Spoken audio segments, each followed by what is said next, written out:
Bonsoir tout le monde, bonsoir mesdames et messieurs. Voilà, on a un message à faire passer nous.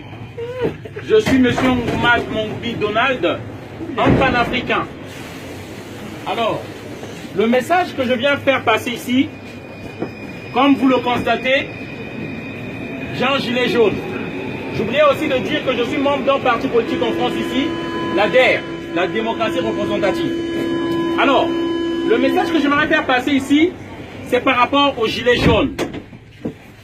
C'est bien beau, et je comprends que les Français se plaignent qu'il y a trop de taxes. Je peux encore comprendre les taxes, tout ce qu'on nous met là aujourd'hui, c'est comme si on peut pas épargner, on peut plus épargner de l'argent. Tout est taxé. Et surtout, je viens intervenir parce que les gilets jaunes se plaignent surtout pour la taxe qu'on a mise sur le carburant. Mais j'aimerais juste faire savoir, c'est bien beau qu'on se plaigne pour le carburant, mais vous devez savoir que la France n'a pas de puits de pétrole. Il n'y a pas de puits de pétrole ici en France. Le carburant que vous avez, pour lequel vous vous plaignez, c'est pour qu'on tue encore des Africains. C'est le Gabon qui fournit le carburant qui est en France.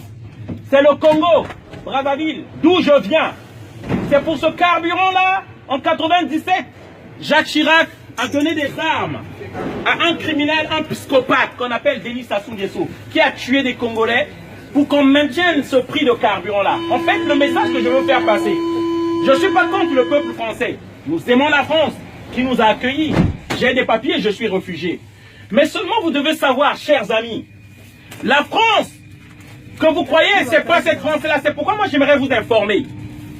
De Gaulle a instauré un système. Charles de Gaulle, votre héros, chez nous c'est un génocidaire, un criminel. Charles de Gaulle, au Cameroun, il a tué plus de 400 000 personnes. Le massacre des Bamileke, pour imposer un président dit ami de la France, un dictateur. Amadou Ahidjo. Charles de Gaulle, en 1963, janvier, fait assassiner Sylvanus Olympio, le premier assassinat de la France-Afrique, au Togo. Mitterrand, lorsqu'il arrive, il fait tuer Thomas Sankara au Burkina Faso. Renseignez-vous. On tue en fait tous nos frères patriotes qui aiment nos pays pour nous installer des marionnettes, des dictateurs, des préfets de l'Afrique, de la France en Afrique. Ceux-là qui doivent maintenir les prix des matières premières. En fait, les contrats qu'on a signés depuis les indépendances, ils veulent que ces contrats-là restent les mêmes, alors que la démographie a fait qu'il y a plus de population dans ces pays-là. Il y a plus de demandes. Et d'où je vous explique l'immigration dans ce pays-là. Pourquoi les gens viennent? Mais c'est parce qu'on maintient ces peuples-là dans la misère. C'est la politique de la France-Afrique. Ça, ces immigrants qui viennent ici, ils viennent chercher leur argent.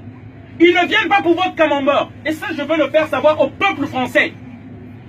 Ces gens-là sont victimes de vos élus. Ces gens-là que vous élisez. Une fois qu'ils ont votre vote, ils font du n'importe quoi à l'Élysée. À l'Élysée existe une cellule secrète qu'on appelle la cellule secrète de la France-Afrique. C'est ceux-là qui organisent les assassinats de nos présidents, qui aiment nos pays, qui veulent créer les emplois afin qu'on reste chez nous. Et tous les présidents qui sont passés en France ont tué un ou deux présidents africains.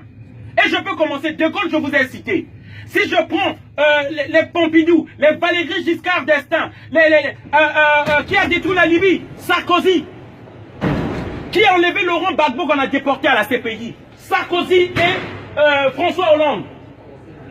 C'est ça qui se passe, que le peuple français ne sait pas. À chaque fois que vous mettez du carburant pour lesquels les gilets jaunes sont en train de se plaindre, vous mettez du sang africain dans vos voitures. Lorsque vous prenez le café, en France on ne fabrique pas du café. Le café vient de la Côte d'Ivoire et du Ghana. Et c'est des enfants qu'on voit dans les plantations. Afin que les prix de ces matières premières restent toujours bas. L'uranium, là, le train là fonctionne l'électricité. Il n'y a pas en France. C'est le Niger, l'uranium du Niger. Du Congo. Et lorsque vous voyez le train qui part là, les données qui sont mémorisées là, c'est le coltan, le tantal de la RDC. Et pour ça, on tue. Et on tue en masse. Et c'est ça qu'on veut faire savoir aux gens. Le monde et le luxe que nous vivons, c'est par le prix des milliers de personnes qui crèvent en Afrique. Et ça, je ne voudrais pas vous indexer, vous tenir responsable, mais vous faire savoir que le monde sache. Si moi j'étais en Afrique, je serais tué comme une mouche si j'élevais ma voix. Comment rien, comment on tue mes frères là-bas? Et c'est pourquoi je profite de cette occasion pour vous informer, afin que vous sachiez. On paye de notre sang pour ce luxe que vous vivez là.